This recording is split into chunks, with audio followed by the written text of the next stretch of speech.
Hello to everyone. आपके लिए मैं फिर लेके आ गई हूँ जीएसटी बेस्ड एमसीक्यू। अब ये पार्ट 2 है। फर्स्ट पार्ट में हमने 1 to 20 क्वेश्चन डिस्कस किए। नाउ सेकंड पार्ट में 1 to 20 क्वेश्चन डिस्कस करेंगे। तो ये इम्पॉर्टेंट क्वेश्चंस है जो किसी भी कॉम्पिटिटिव एग्ज़ाम, गवर्नमेंट एग्ज़ाम, कोई कॉलेज के एग्ज़ाम है, आपको प्रेपरेशन करनी है तो इम्पॉर्टेंट है। वीडियो स्टार्ट करने से पहले अगर चैनल पे नहीं है तो चैनल को सब्सक्राइब कर दे, वीडियो को पे लाइक बटन दबा दें और बेल आइकन दबाना ना भूलें। तो अपनी वीडियो स्टार्ट करते हैं। So let's start the video.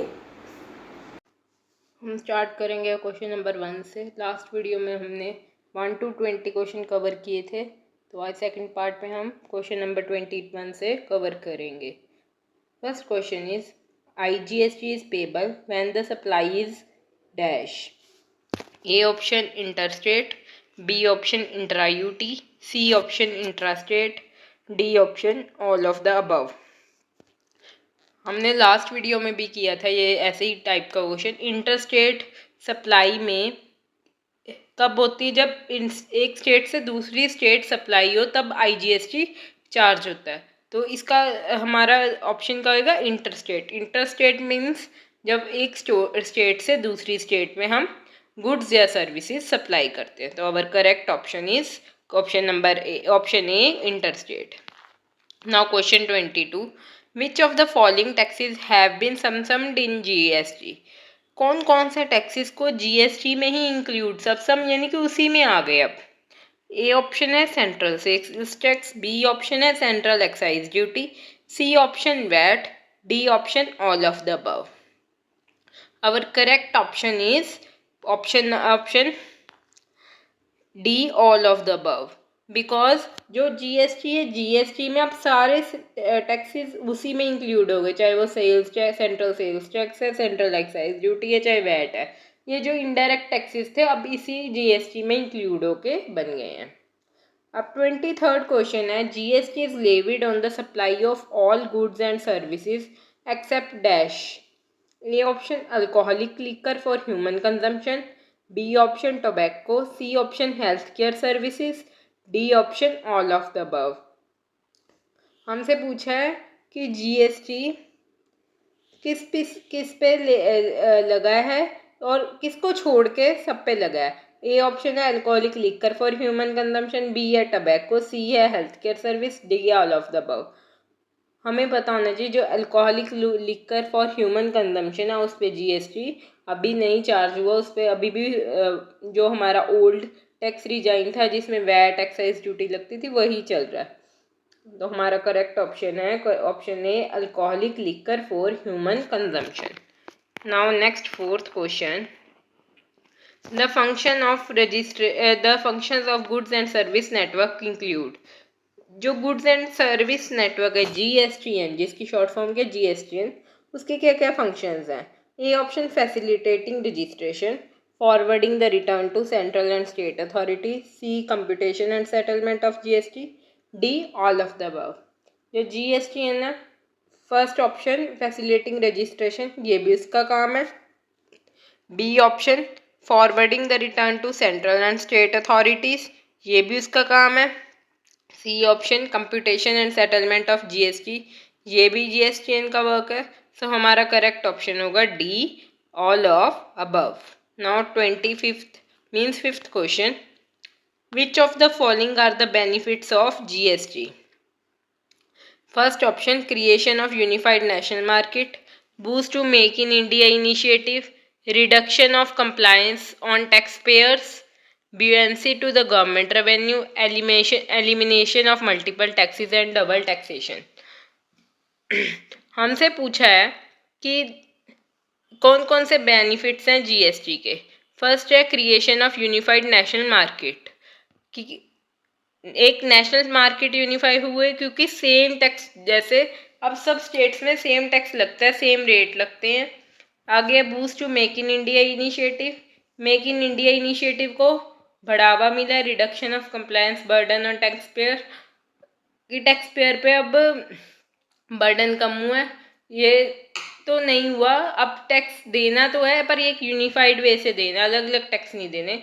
Fourth है buoyancy to the government revenue increase हुआ। Elimination of multiple taxes and double taxation, कि मल्टीपल टैक्सेस हटके और डबल टैक्सेशन भी रिड्यूस हुआ है। यस, तो फर्स्ट में क्या 1, 3, 4, 5 एंड 2, 1 भी ठीक है, 3 हमने पढ़ा कि थर्ड नहीं है ऑप्शन, बिकॉज टैक्स पेयर्स पे जो कंप्लायंस है वो रिड्यूस नहीं हुआ है। तो बी ऑप्शन में भी 3 ऑप्शन है, सी में नहीं है, डी में भी है 1, 2, 3, 4, 5। So our correct option is option C, option 1, 2, 4, 5। 26 question, which of the following is or are included in the definition of goods as defined under section 2 subsection 52 of the GST Act 2017? First option is money, second option is actionable claim, third option is security, fourth option is growing crops. Select the answer from the options given below. A option fourth only, B option 2 and 3, C option 2 and 4, D option 1 and 2. हमसे पूछा गया कि क्या क्या goods के under include है। हमने last में भी जो वीडियो की थी उसमें भी एमसीक्यू आया था क्या नहीं इंक्लूड, तो हमारा करेक्ट ऑप्शन था money and securities are not included.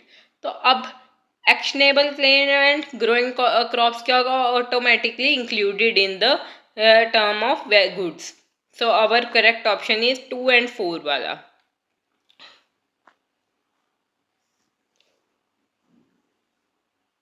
To and 4th, C option is our correct. Now question number 27. A dash supply comprising of 2 or more supplies shall be treated as the supply of that particular supply that attracts highest rate of tax. A composite supply, B mixed, C both A and B, D none of the above. कि कौन से type की supply, चाहे composite है या mix, कि कौन C supply पे अगर 2 और मोर सप्लाईज इकट्ठी हो रही होती हैं तो हाईएस्ट रेट ऑफ टैक्स लगेगा। लास्ट में भी किया था, जो कॉम्पोजिट सप्लाई होती है उसमें हमारा जो टैक्स है वो प्रिंसिपल जो गुड है उसके अकॉर्डिंग चार्ज होता है, बट मिक्स सप्लाई में जो टैक्स है वो चार्ज होता है जो supply which attracts higher rate of tax. So our correct option is B option, mixed supply. So question number 28, GST is a comprehensive tax regime covering A option goods, B option services, C option both goods and services, D goods, services and import. GST is a comprehensive tax regime covering both goods and services. So our correct option is goods and services. जो हमारा GST है उसमें goods and services दोनों ही include होते हैं। Question number 29. What are the taxes levied on the intra-state supply? Intra-state supply पे हमने जो वीडियो के स्टार्टिंग में फर्स्ट क्वेश्चन किया था वो था इंटर स्टेट सप्लाई में क्या अप्लाई होता है, IGST। अब पूछा intra means with in the state कौन सा GST अप्लाई होता है। First option A CGST, B SGST, C CGST and SGST, D IGST। Intra state supply पे हमारा CGST एंड SGST दोनों चार्ज होते हैं, तो our correct option is C option, CGST and SGST। Question number 30. Who will notify the rate of tax to the levied under the CGST Act? A option central government, B option state government, C option GST Council, D option central government as per the recommendation of GST council. हमें पता होना चाहिए कोई भी changes आने हैं या rate of taxes है उसको डिसाइड करना उसकी पावर किसके पास है, GST काउंसिल के। पर GST काउंसिल किसकी रिकमेंडेशन पे ये सब करता है, सेंट्रल गवर्नमेंट की। तो हमारा क्वेश्चन आंसर क्या ठीक होगा, D option central government as per the recommendation of GST council. Now next question 31st question means 11th question. The IGST Act 2017 extend to the A option whole of India except the state of Jammu and Kashmir, B option whole of India, C option whole of India except the state of Jammu and Kashmir and Pondicherry, third option none of the above. We should know the IGST Act 2017 extend to the whole of India. ये पूरे के पूरे India पे लागू होता है. So our correct option is B option whole of India. Question number 32. What is the time of supply of goods in case of forward charge? A option date of issue of invoice, B option due date of issue of invoice, C option date of receipt of consideration by the supplier, D option earlier of A and B. Goods की supply का time क्या होना चाहिए in case of forward charge. Forward charge हमें पता होना चाहिए क्या है. फॉरवर्ड चार्ज एक मैकेनिज्म है जिसके अकॉर्डिंग जीएसटी को पे करने का जो कंप्लायंस है किसके पास होगा. Supplier is liable to pay the GST act weather he received it later from the receiver of the goods. चाहे वो बाद में रिसीवर से जो गुड्स रिसीव करा उससे जीएसटी ले ले, पर जो गवर्नमेंट को पे करने का जीएसटी लाइबल है वो कौन होगा. Supplier in case of forward charge. उसमें पूछा सप्लाई ऑफ गुड्स का टाइम क्या होना चाहिए. फर्स्ट ऑप्शन है date of issue of invoice, B option due date of issue of invoice, C option date of receipt of consideration by the supplier, D option earlier of A and B. हमारा correct option होगा earlier of A and B. मतलब invoice issue होने से पहले या due date invoice issue होने की उससे पहले ही हमने सप्लाई कर देनी है गुड्स. नेक्स्ट क्वेश्चन है what is the time of supply of goods in case of supplier opting for composition levy under section 10 of the CGST act 2017. अगर हम कंपनसेशन लेवी स्कीम के अंडर सेक्शन 10 के under हमारा supply का time क्या होना चाहिए. Date of issue of invoice, date of receipt of consideration by supplier, later of A and B and D option earlier of A and B. इसके under होना चाहिए earlier of A and B, मतलब invoice issue होने से पहले या date of receipt of consideration by the supplier, या supplier को रिसिप्ट पेमेंट मिल जाए या जिसके गुड्स दिए हैं उसके बदले जो भी कंसिडरेशन चाहे मनी और गुड्स की फॉर्म में उसके मिलने से पहले ही हमें गुड्स को सप्लाई करना है. Now next question 34th question. What is the time of supply of voucher when the supply with respect to the voucher is not identifiable? अगर हमें अब किसकी सप्लाई पूछा. Time of supply of voucher. Voucher की क्या कब supply होनी. Voucher is the evident that we supply the goods. उसकी अगर वाउचर आइडेंटिफाइबल नहीं मीन्स फिजिकल फॉर्म में वाउचर की नीड नहीं है. Option A date of issue of voucher, B option date of redemption of voucher, C option earlier of A and B, D option A और B whichever is later. हमारा correct option होगा date of redemption of voucher, B option. Means कि जिस दिन voucher की redemption होनी है उससे उस तक क्या है हमारी गुड्स की सप्लाई होनी चाहिए. Now next 35 question. What is the time of supply of services if the invoice is issued within the 30 days from the date of provision of service.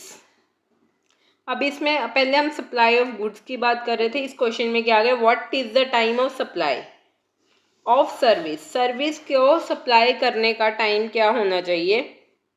अगर इनवॉइस जो है 30 डेज के विद इन इशू हो जाना है कि service with in 30 days मिलेगी, उसके विद इन हमारा इशू हो जाएगा invoice. Date of issue of invoice, date on which the supplier receive the payment, date of provision of service या date of earlier of A and B.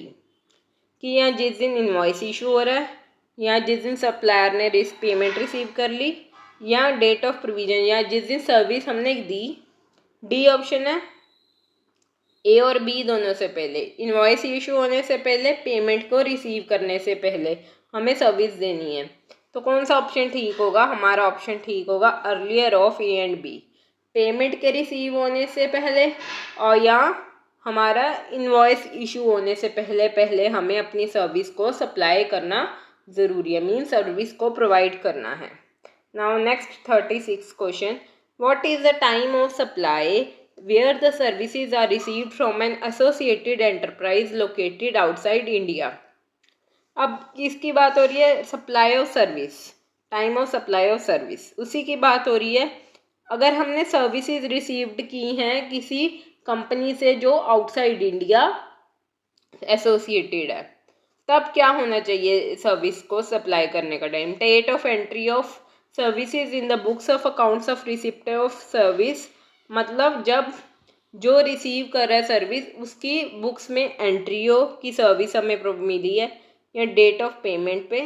C option है earlier of A and B, या दोनों से पहले जब books of accounts में enter करने से पहले, और डेट ऑफ पेमेंट करने से पहले, date of entry of service in the books of supplier services, या सप्लायर के सर्विस बुक्स में एंट्री करने से। देखो डी ऑप्शन तो बिल्कुल रॉन्ग है, बिकॉज हम बात किसकी करें? रिसीवर ऑफ द सर्विस की। तो हमारा ऑप्शन बचेंगे ए, बी एंड सी।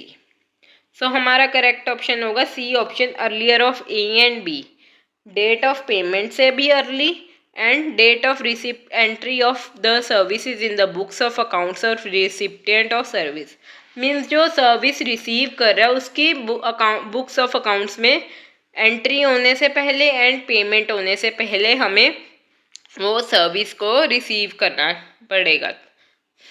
अभी आगे 37th, टाइम ऑफ सप्लाई। अब हम इतना पढ़ लिया टाइम ऑफ सप्लाई 3-4 क्वेश्चंस में।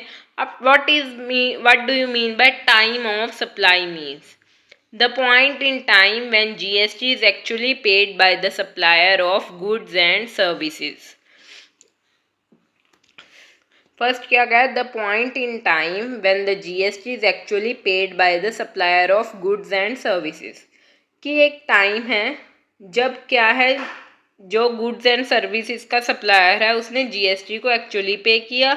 सेकंड है the point in time when GST is actually paid after taking input credit by the supplier, या जिस टाइम सप्लायर ने इनपुट क्रेडिट ले लिया उसके बाद। थर्ड ऑप्शन है the point in time when the goods have been deemed to be supplied और services have been deemed to be provided. C option में क्या कह रहे हैं कि जब गुड्स क्या है सप्लाई होनी है या सर्विस को प्रोवाइड करना है उस टाइम पे, द पॉइंट उस टाइम को कहते हैं द टाइम ऑफ सप्लाई।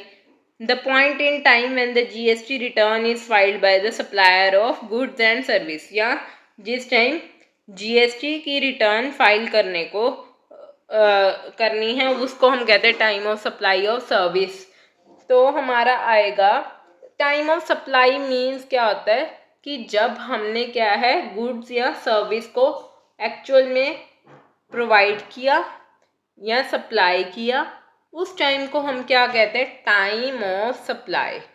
तो हमारा करेक्ट ऑप्शन होगा option C, the point in time when GST have been deemed to be supplied or services have been deemed to be provided. Now next 18th question,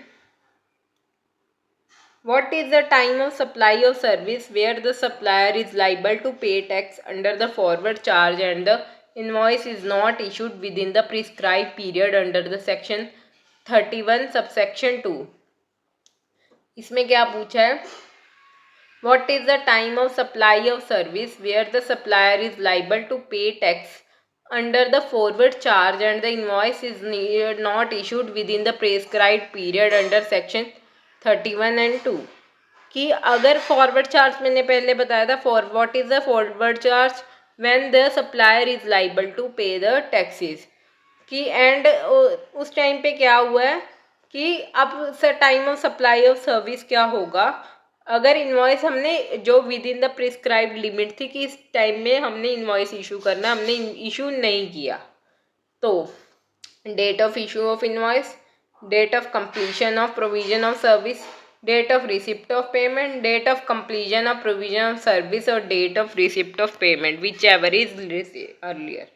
तो इसको इसमें क्या होगा, अगर हमने इनवॉइस इशू नहीं हुआ बट हमें क्या है सर्विस कब देनी है होगी कि जिस डेट तक हमें प्रोविजन है कि हमारी सर्विस कंप्लीट हो जाएगी या पेमेंट रिसीव होने, दोनों में से जो पहले होगा उस टाइम तक हमें सप्लाई अपनी सर्विस करनी पड़ेगी। So our correct option D option, date of completion of provision of service और date of receipt of payment whichever is earlier now. नाउ क्वेश्चन 39, what is the time of supply of import of service. अगर हम import कर रहे हैं service को तब क्या होगा time of supply, date of entry of service in the books of accounts of recipient of service, B option date of payment, C option 61st day from the date of invoice, D option earlier of A and B, E option earlier of B and.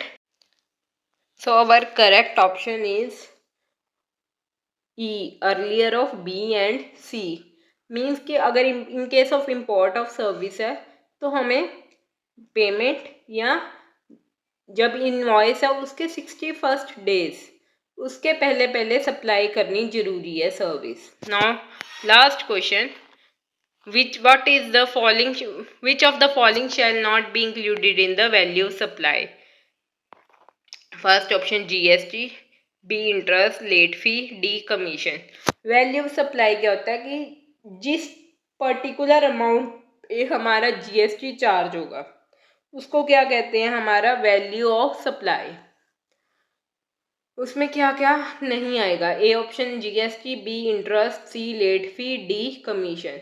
देखो जो हमारी value होगी जिस पे particular GST charge होगा वो क्या होगी, हमारी कॉस्ट या जो भी हमने वैल्यू सेट की होगी कि इस पे हम सप्लाई करेंगे, उसमें सब कुछ इंटरेस्ट भी इंक्लूड होगा, लेट फी भी इंक्लूड होगी, कमीशन क्या इंक्लूड नहीं होगा, GST, क्योंकि GST तो ऑलरेडी उस पे चार्ज होना है। So our correct option is GST option A, GST is the right answer. So ये थे हमारे 20 क्वेश्चन GST के। इससे पहले भी मैंने एक वीडियो डाली थी उसमें भी 20 क्वेश्चन थे, ये भी 20 क्वेश्चन हो गए। प्लीज़ आपको मेरी वीडियो अच्छी लगी हो तो प्लीज़ वीडियो को लाइक करें एंड चैनल को सब्सक्राइब करना ना भूलें। Thank you for watching my video. Thank you, bye bye.